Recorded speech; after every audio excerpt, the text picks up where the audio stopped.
Alien arrival. The Zephyrian starship Prosperitas sliced through the void of space, its sleek silver hull glinting in the light of a distant sun. Within the vessel's pristine white corridors, the crew of the Planetary Restoration Division busied themselves with preparations for their impending mission. Commander Zorax stood on the bridge, his lithe blue form draped in a shimmering gold uniform. His large, almond-shaped eyes narrowed as he studied the holographic display before him. Sensors, what's the status of the planet? Ensign Yalira, a younger Zephyrian with pale lavender skin, looked up from her console. All scans indicate the planet is in the grip of a severe ice age, Commander. Atmospheric CO2 levels are high, global temperatures are far below normal, and the surface is almost entirely frozen. No signs of active sentient life. Zorax nodded solemnly. As we suspected, this world will make a prime candidate for ecological restoration. We will revive this once verdant planet and welcome it into the galactic community.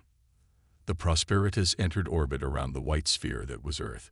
Brilliant auroras danced across the poles, the only color on the frozen surface.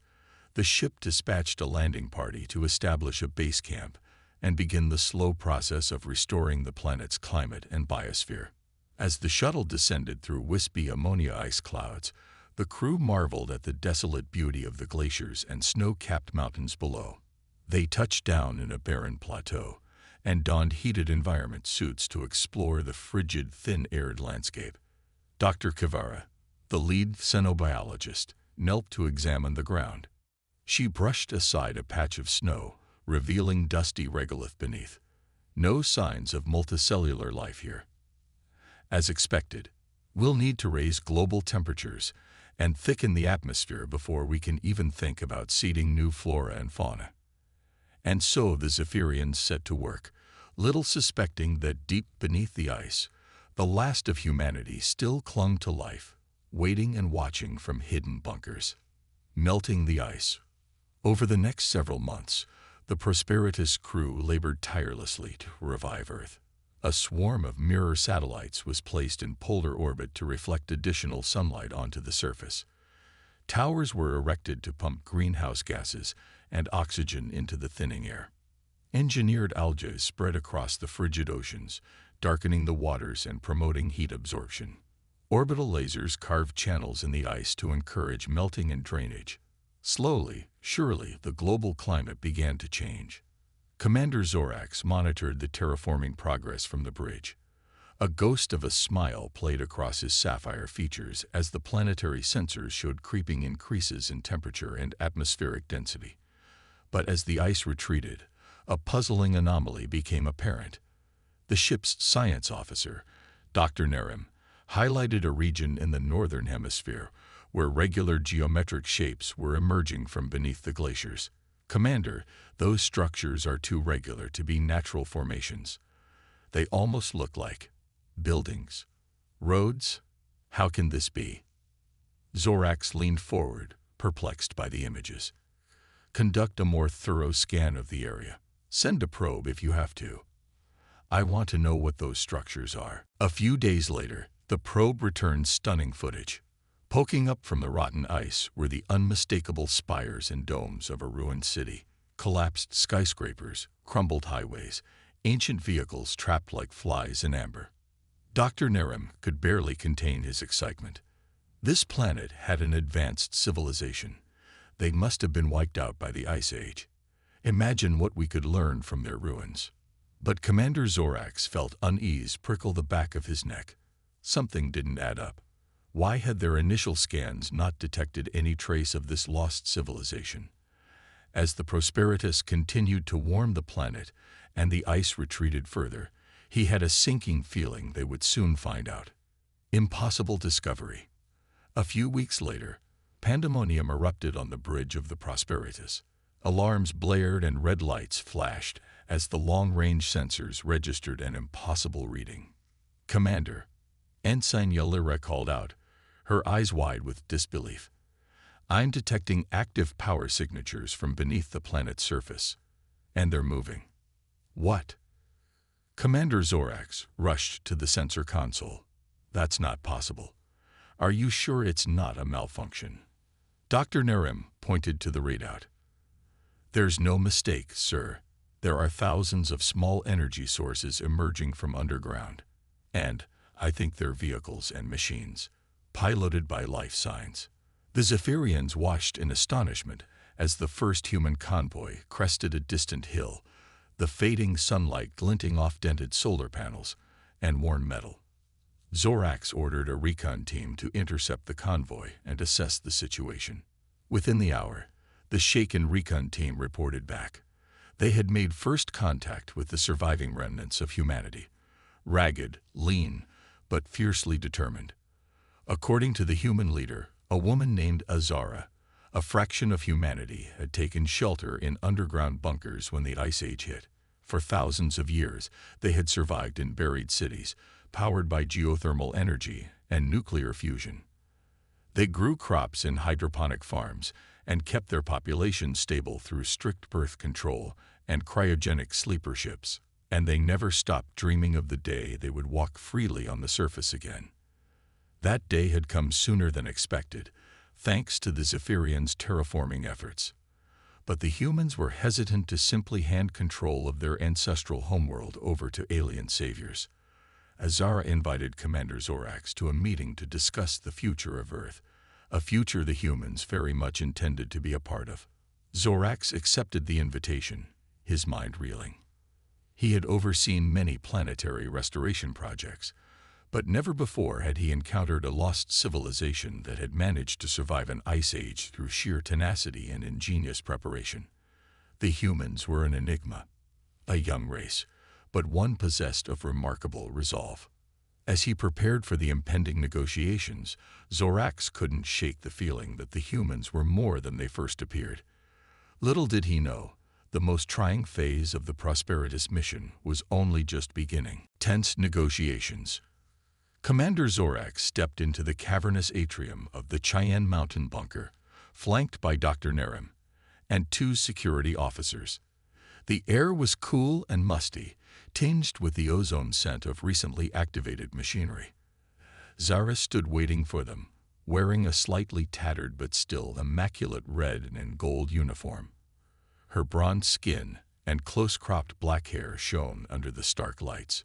She extended a hand in greeting, meeting Zorax's gaze with piercing amber eyes. Commander Zorax, welcome, and thank you for agreeing to meet. We have much to discuss. Over the next several hours, Azara and Zorax engaged in a delicate dance of diplomacy. The human leader expressed gratitude for the Zephyrians' efforts to restore Earth, but also made it clear that humanity had no intention of simply fading away or submitting to alien governance. Earth was humanity's home, and they would fight to keep it. Zorax, for his part, tried to assuage Azara's concerns. He explained that the Zephyrians had no desire to conquer or colonize Earth. Their only goal was to revive the planet and welcome it into the galactic community as an equal member. But Azara was skeptical. She had learned from ancient records how fractious and prone to conflict humanity had been before the Ice Age. What guarantee did she have that the wider galaxy would be any different? In an effort to build trust, Zorax proposed a joint restoration effort, humans and Zephyrians working side by side to rebuild Earth, sharing knowledge and resources as equals. Azara was intrigued by the idea, but hesitated to commit fully. Some of the other Zephyrians were openly opposed to such an arrangement. During breaks in the negotiations, Dr. Narim overheard snippets of conversation between the security officers. Why should we share our technology with these primitives? They couldn't even keep their own planet alive. What if they turn on us once they've gotten what they need? You know how violent these humans can be. Narim reported these whisperings to Zorax, who clenched his jaw in barely restrained frustration. He called a meeting of the Prosperitas senior staff to address their concerns. I understand your reservations, he said, but we cannot let old prejudices cloud our judgment. The humans have demonstrated remarkable resilience and ingenuity to survive this cataclysm. And more importantly, it is their world. We have no right to deny them a voice in its future. Zorax met each of his officers' gazes in turn, his voice ringing with conviction. "We will proceed with the joint restoration plan. We will work with the humans as partners, and together we will craft a new era of cooperation between our peoples. It is the only way forward." Some grumbled, but none dared openly defy their commander. Zorax returned to the negotiating table, determined to forge an alliance that would stand the test of time. Revival and rebirth. Over the next year, the human-Zephyrian partnership blossomed into a true symbiosis. Human ingenuity combined with Zephyrian technology to accelerate the restoration of Earth tenfold. Genetically engineered pioneer species took root in the thawing tundra. Orbital mirrors were repositioned to more efficiently warm the tropics. Human crews worked alongside Zephyrian engineers to repair broken weather control stations and relink shattered power grids. New industries sprang up to build solar farms, wind turbines, and tidal generators. The hum of reclamation echoed across the scared but healing world. Azara and Commander Zorax found themselves working closely together, first to coordinate the gargantuan logistics of the operation, and then as representatives of their respective species on the newly formed Earth Restoration Council. Long hours of strategizing over holomaps turned into shared meals and stories of their vastly different histories.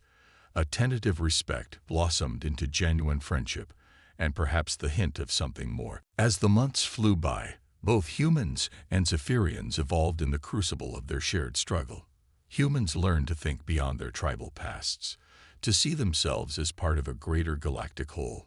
Zephyrians confronted their biases and learned to respect the limitless potential of a species they had once dismissively labeled as primitive. Dr. Nerim, in particular, found himself utterly fascinated by human culture and history. He devoured every scrap of data he could find on their pre-cataclysm civilizations, their art, their philosophies, their scientific breakthroughs. He marveled at their diversity, their contradictions, their sheer bloody-minded determination to survive. And survive they had. With a thicker atmosphere trapping the renewed sunlight, Earth began to green again. Glaciers receded, exposing virgin land eager for life to reclaim it. Seeds that had slept for millennia cracked open their shells and unfurled questing shoots towards the sun. Insects buzzed and small animals skittered through the stubby grass.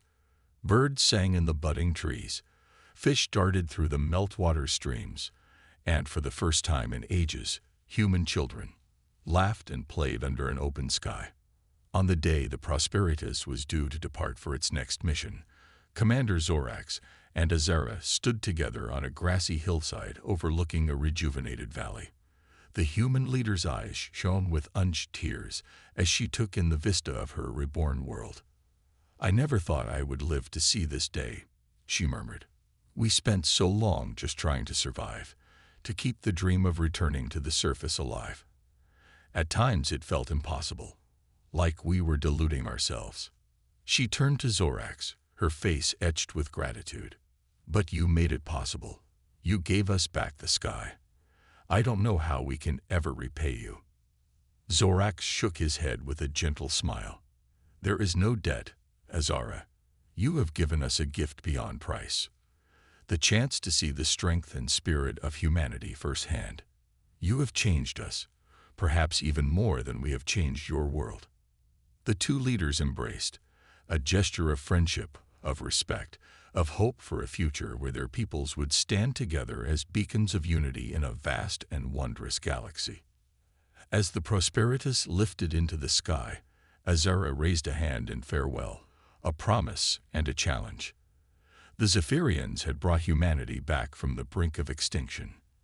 Now it fell to humanity to prove themselves worthy of that gift, to build a society that would endure, that would protect and cherish the Earth, that would one day take their rightful place among the stars. But Azara had no doubt that they would rise to the challenge. For if nothing else, humanity had proven themselves to be survivors against all odds. And now, with the Zephyrians as their friends and guides, there was no limit to what they might achieve. Earth was reborn, and humanity with it. And the galaxy would never be the same.